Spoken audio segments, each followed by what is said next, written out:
dengan kamu. Haleluya. Sebelum kita menyembah Tuhan, mari kita tundukkan kepala kita berdoa bersama-sama. Bapa, kami bersyukur buat malam ini. Terima kasih buat waktu yang Tuhan beri bagi kami. Malam ini kami persiapkan hati kami untuk lawatan Tuhan yang besar, untuk diimpartasi oleh kebenaran-Mu. Kami tahu bahwa hari ini Tuhan ada sesuatu yang besar terjadi atas hidup kami. Karena itu kami undang kerajaan-Mu datang di tengah-tengah kami.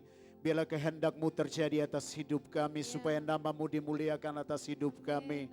Nah, hari ini kami berkata semuanya tentang Engkau. Nama-Mu yang kami agungkan tinggi. Terpuji buat nama-Mu ya Tuhan. Dalam nama Yesus. Tinggikan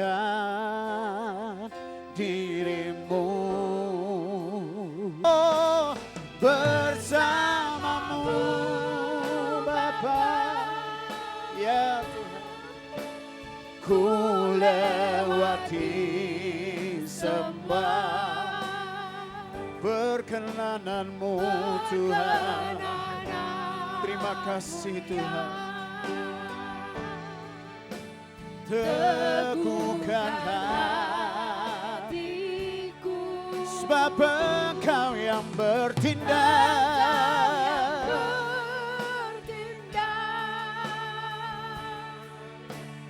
Memberi pertolongan, anugerah-Mu besar melimpah dariku. Bersama-Mu, bersama-Mu Bapa, ku lewati semua perkenanan-Mu ya Tuhan. Terima kasih Yesus. Teguhkan hati, sebab Engkau yang bertindak Tuhan, yang bertindak, memberi pertolongan,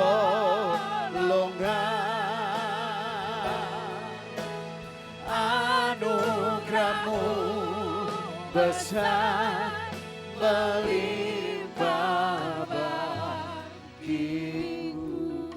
Sama-sama katakan bersama-Mu, bersama-Mu Bapa, ku lewati semua perkenanan-Mu yang teguhkan hatiku. Engkau yang bertindak,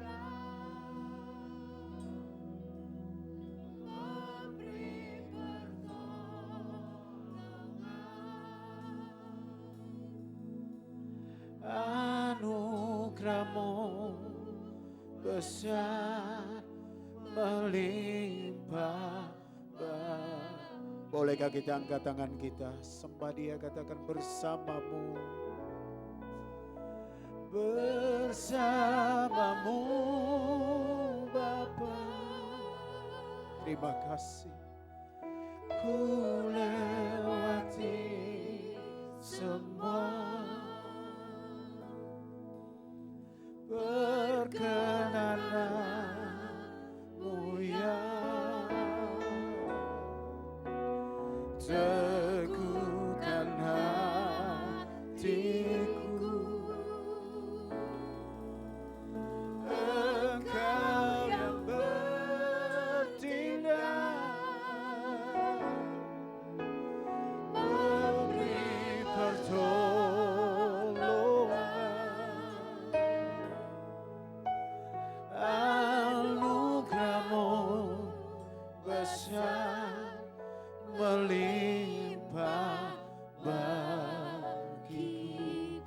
dengan iman. Anugerah-Mu besar, anugerah-Mu besar, melimpah bagiku.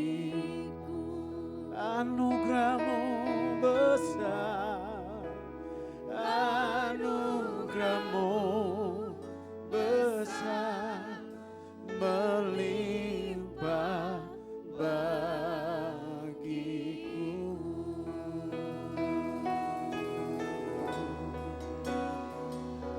Kami bersyukur Tuhan,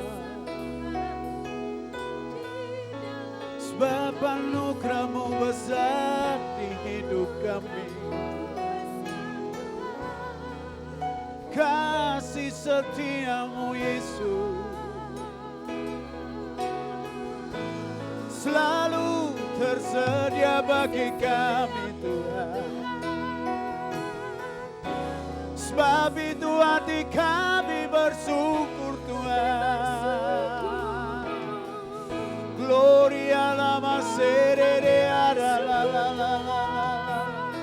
Jesus, Gloria lama serere ada la la la la la la la la. Anugerah-Mu, anugerah-Mu melimpah, melimpah di hidup kami Tuhan.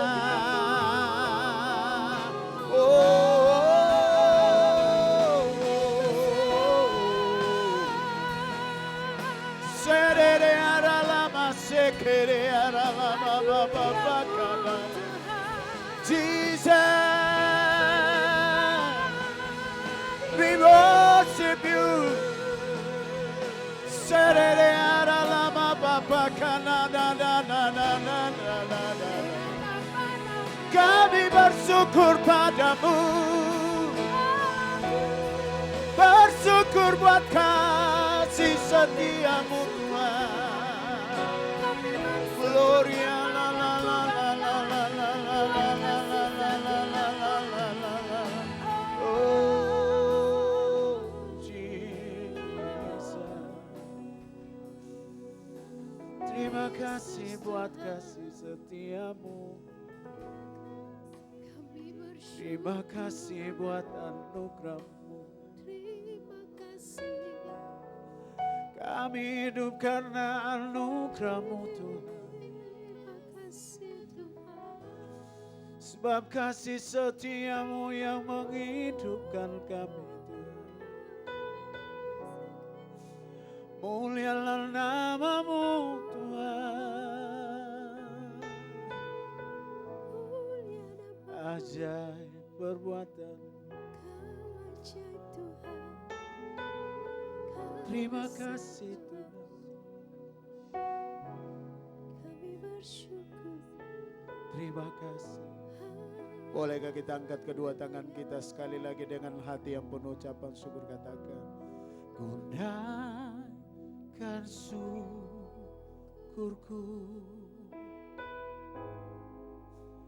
buat hari yang Kau beri,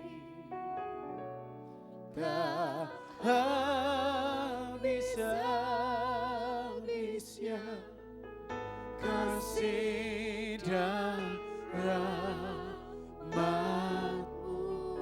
Yes, selalu baru dan tak pernah terlambat. Pertolongan-Mu besar, setia-Mu di sepanjang hidupku. Kami naikkan syukur bagi-Mu, ku naikkan syukurku buat hari yang Kau beri, tak habis-habisnya, bisa-bisnya kasih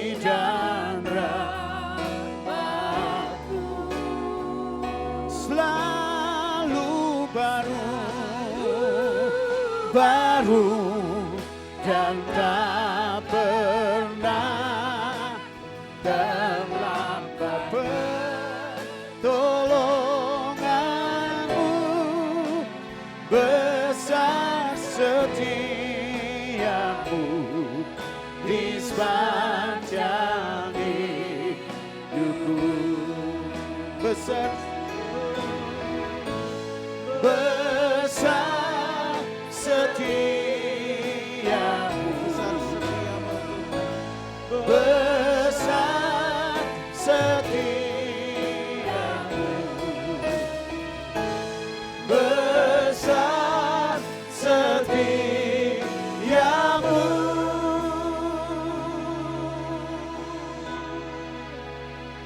Di sepanjang hidupku.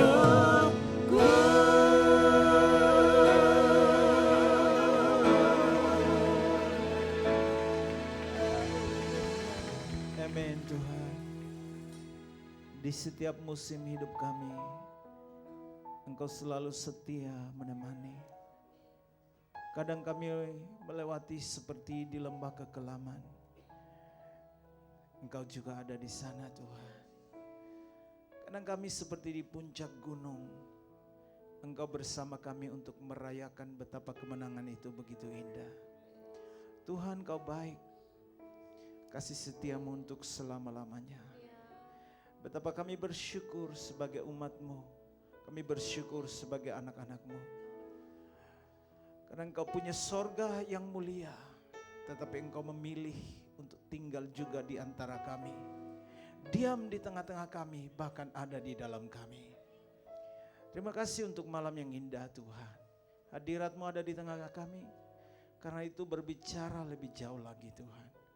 Kami siap untuk diajar, diarahkan, diimpartasi Tuhan. Dengan apa yang Kau lakukan ya Tuhan di Lombok. Untuk jemaat Tuhan di sana. Biarkan hal yang luar biasa terjadi malam ini di tengah kami. Kami tidak hanya menambah pengetahuan di otak kami. Tapi kami menerima roh yang menghidupkan dan itu datang dari firman-Mu sendiri.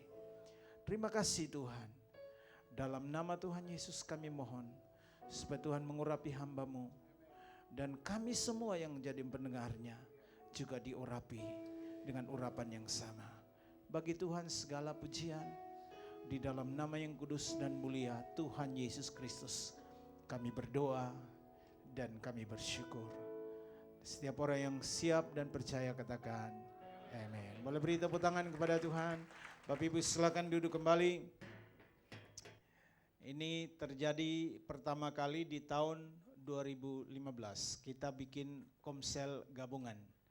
Ya, karena kita belum sempat ketemu dengan yang lalu-lalu kita buat dengan Pak Edi sebagai pembicara.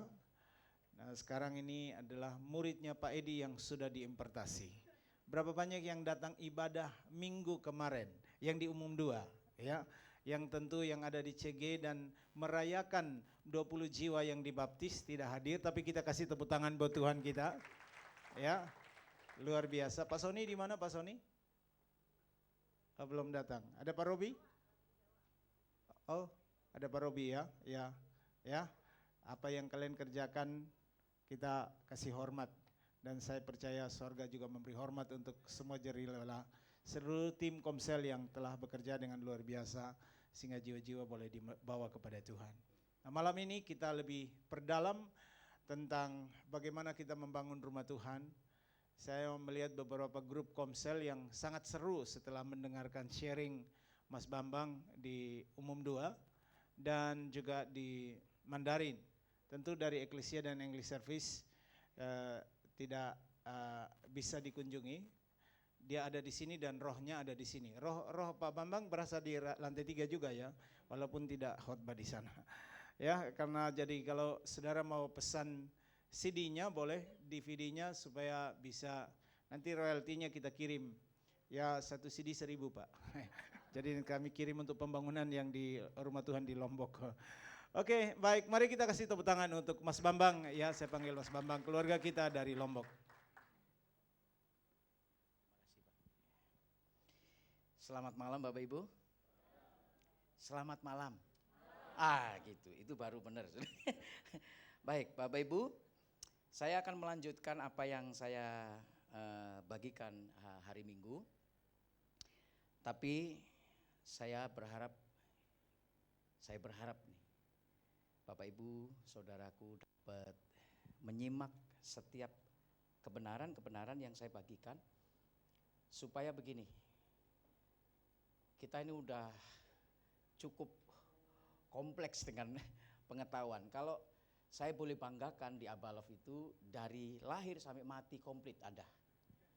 Semua jenis pengetahuan dari pria sejati, tidak sejati, wanita bijak, setengah bijak, komplit.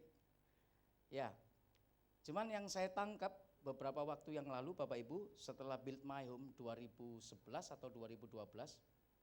Nah, ada kelemahan, ya ini kami ceritakan kelemahan kami, ya saya secara pribadi sebagai pemimpin, kelemahan kami karena terlalu banyaknya pengajaran, sampai-sampai bingung mana yang harus dilakukan terlebih dahulu. Ya kan? Habis itu datang, makanya memang sebutan speed itu mempengaruhi, speed cepat. Speed ini belum dilakukan, baru melangkah satu, baru setengah udah lari lagi.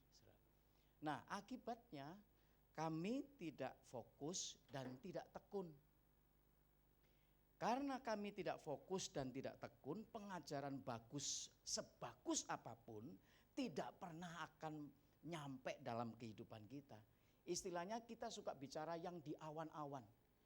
Kita susah untuk mendarat. Ketika saya ceritakan tentang kebenaran firman Tuhan, tentang membangun rumah, bagaimana cara memulainya, saya cerita tentang Roma 12 ayat 1, 2. Ini di antara setiap pekerja, dia bilang, masa segampang itu? Masa dengan mempersembahkan tubuh berubah? Oh masa Pak? Saking hebatnya kita ini, sampai yang sederhana sulit untuk dipercayai lagi. Kita mencari pengajaran yang high class, yang terbang tidak turun-turun itu saudara, yang ngambang, ngeroh, wah, kayak Gatot Kaca. Sehingga hal-hal yang simple, yang sederhana terlewatkan. Ketika saya 2012 ketemu dengan keluarga saya, Tuhan kasih pencerahan tentang kehidupan rumah. Nah begini, rumah itu menjelaskan tentang keberadaan si yang punya rumah. Betul Bapak Ibu? Kalau Bapak Ibu kenalan dengan misalnya orang lain yang baru kenal, baru ketemu, kenalan semakin dalam tanya nama, semakin dalam tanya pekerjaan, lama-lama tanya apa? Tinggalnya di mana? Nah ternyata kehidupan kita itu endingnya rumah. Nah saya menemukan kebenaran firman Tuhan di dalam Matius pasal yang ke-8 ayat 20 menjelaskan juga demikian. Waktu orang-orang Farisi dan ahli-ahli Taurat bertanya kepada Tuhan Yesus dan dia mau mengikut Tuhan Yesus, dia bilang apa? Serigala punya liang, burung di udara punya sarang, tetapi tidak ada tempat bagi anak manusia untuk meletakkan kepalanya. Jadi gini, kalau saya terjemahkan dalam bahasa saya gini, bro, kalau kamu lihat serigala, kamu ikuti pasti akan pulang ke rumahnya. Kalau kamu ikuti burung di udara, ujung-ujungnya kamu pasti bisa tahu di mana rumahnya dia. Tapi gua nggak punya rumah, bro. Nah ini kan ungkapan dari Yesus sendiri yang menjelaskan bahwa dirinya nggak ada tempat untuk meletakkan dirinya sebagai kepala. Yang paling tepat untuk Yesus tinggal itu di dalam rumahnya. Kalau Bapak Ibu ditanya, rumahnya di mana? Nggak ada Pak. Orang itu pasti mikir, oh orang jalanan nih. Pasti setiap kita pasti punya rumah, meskipun itu rumah kontrakan. Dan rumah adalah tempat yang paling nyaman dan paling aman dan paling membuat kita sejahtera meskipun tidak bagus. Kalaupun kita punya uang banyak, kita nginep di hotel bintang 7, 16, 17, dan 18, yang paling enak itu nginep di rumah sendiri. Karena gratis, tidak bayar. Betul? Paling nyaman. Dan di manakah kita bisa mengekspresikan kehidupan asli kita? Di rumah, Pak, Bu, bukan di jalanan. Pernahkah Bapak Ibu tertawa-tertawa di jalanan? Wah, pernah? Enggak pernah. Tapi kalau di rumah, Bapak Ibu bisa loncat-loncat, ekspresi kehidupan asli hidup kita ada di dalam rumah. Itulah sebabnya Tuhan kepingin pulang ke rumahnya. Karena hanya rumahnya yang menjadi tempat yang layak untuk dia mengekspresikan kasih, kuasa, dan kebenarannya. Cuman itu. Nah, Yohanes pasal yang kedua ayat 17 sampai ke 21 menjelaskan. Makanya Tuhan Yesus bilang gini di ayat itu. Dia menceritakan tentang kondisi keadaan bait Allah yang dipakai untuk berjual beli. Ya kan, ayat itu menjelaskan gitu. Dibongkar semuanya meja-meja jual beli kambing domba dan penukar-penukar uang. Dan setelah itu Tuhan Yesus mengatakan, robohkan bait Allah ini, aku akan membangun dalam waktu 3 hari. Bait Allah dibangun pada waktu itu 46 tahun. Dan Tuhan Yesus mau membangun dalam waktu 3 hari. Ini kan bicara tentang kita. Yesus harus menemukan rumahnya dengan dia mati dulu. Baru dia mendapatkan rumahnya. Wih, dahsyat. Oleh sebab itu Bapak Ibu, kita harus mengerti konsep rumah ini. Nah, yang akan saya lanjutkan bahwa konsep rumah itu adalah menceritakan tentang keberadaan Tuhan itu sendiri. Keberadaan Tuhan itu ada di antara, keberadaan Tuhan itu ada di tengah-tengah, dan keberadaan Tuhan itu ada di dalam. Yang pertama ya, bicara tentang rumah itu menyatakan tentang keberadaan. Kalau kita membangun rumah Tuhan berarti menyatakan tentang keberadaan Allah ada di antara, Allah ada di tengah-tengah, Allah ada di dalam. Bolehkah saya minta contoh, setiap saudara ada 3 orang yang bisa membantu saya memberikan contoh ilustrasi ini. Yang muda-muda aja bisa maju ke depan. Saya butuh bantuannya untuk mengekspresikan ini. Supaya Bapak Ibu nangkep. 3 orang. Yang muda-muda boleh maju ke depan ya. Saya mau menolong supaya kita bisa memahami apa yang saya sampaikan. 3 orang, satu lagi. Ya, oke. Sini Mas, di tengah Mas. Nanti ayatnya ada Bapak Ibu. Ayatnya ada, jadi gini. Allah ada di antara, yang memungkinkan untuk kita bisa menerima satu dengan yang lain karena Allah ada di antara. Ini bisa menerima ini, itu karena ada Allah. Beda suku, beda warna kulit, beda dompet, beda kebiasaan. Kalau bisa bersatu itu karena Allah ada di antara mereka. Makanya enggak ada yang disebut rumah Tuhan terus ada kepahitan itu. Enggak ada itu ceritanya. Karena yang memungkinkan untuk bisa menerima satu dengan yang lain itu karena Kristus ada di antara. Sama seperti Kristus menerima kita, hendaklah kita menerima satu dengan yang lain. Kan harusnya begitu ya. Yang kedua, Allah ada di tengah-tengah. Sini Mas. Ya, oke. Gandengan tangan. Ini bicara Allah ada di tengah-tengah. Dia bisa mengekspresikan kepada semua yang mengelilinginya. Nah yang terakhir yang paling dahsyat, Allah ada di dalam setiap mereka. Saya kasih contoh, saya sebagai kepala keluarga Bapak Ibu, saya sebagai kepala keluarga, kalau saya punya rumah berarti saya punya keluarga. Saya menyatakan diri saya ada di antara istri dan anak-anak saya. Saya sebagai suami, sebagai bapak ada di tengah-tengah istri dan anak-anak saya. Saya yang terakhir ada di hati anak-anak dan istri saya. kalau ini kita bangun dalam kehidupan kita, powerful. Karena semuanya bicara tentang Allah, semuanya bicara tentang Kristus. Tidak ada yang tidak mungkin untuk dilakukan di dalam rumah ini. Tidak ada yang tidak mungkin.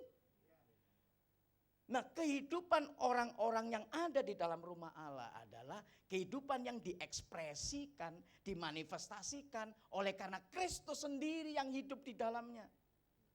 Terima kasih, Mas.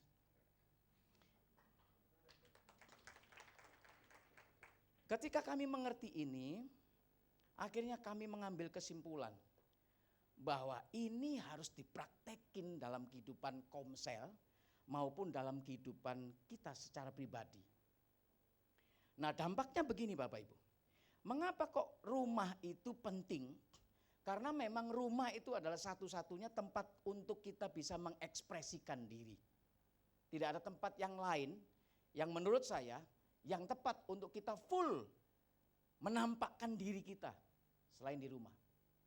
Nah, di dalam rumah Bapak Ibu, kita harus bangun kehidupan saling. Karena kita tidak belajar hidup saling di jalanan. Betul? Pernahkah Bapak Ibu diajarin hidup saling mengasihi di jalanan? Enggak, di dalam rumah.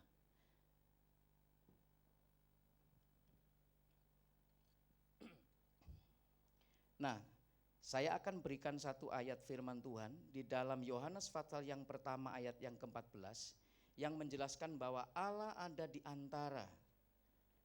Ya, ini ada ayatnya Bapak Ibu, supaya tidak sesat. Ya. Di dalam Yohanes pasal yang keempat ayat yang Yohanes 1 ayat yang ke-14, firman itu telah menjadi manusia dan diam di mana? Di antara.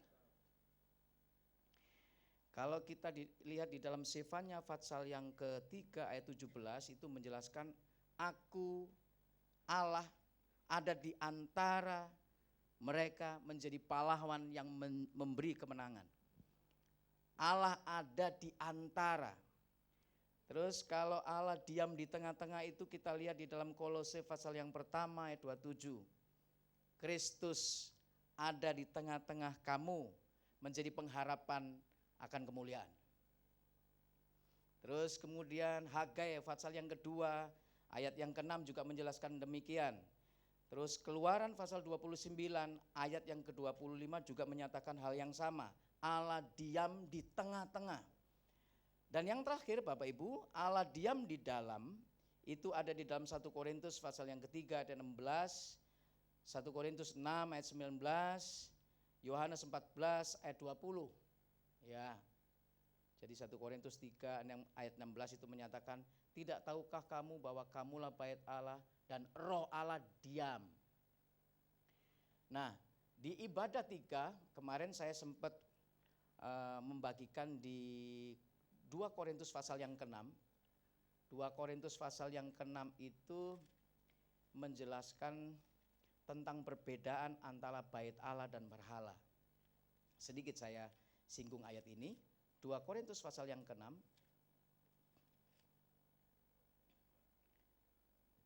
2 Korintus pasal yang ke-6 ayat yang ke-16. Kalau kita baca dari ayat-ayat sebelumnya menjelaskan tentang persamaan. Ya, persamaan apakah Belial dengan Kristus, persamaan apakah orang percaya dan orang yang tidak percaya, persamaan apakah gelap dan terang. Dan ayat 16 menjelaskan begini, apakah hubungan bait Allah dengan berhala? Karena kita adalah bait Allah, bait dari Allah yang hidup menurut firman Allah ini. Aku akan Bapak Ibu, diam bersama-sama dengan mereka dan hidup di tengah-tengah mereka. Nah begini, ciri kalau kita dibangun menjadi rumah Tuhan, yang pertama Allah diam, dwelling. Yang kedua adalah Allah hidup. Kalau di terjemahan bahasa Inggrisnya bukan hidup, bukan life, bukan hidup. Apa, Ma? Sorry. Apa kemarin yang walk.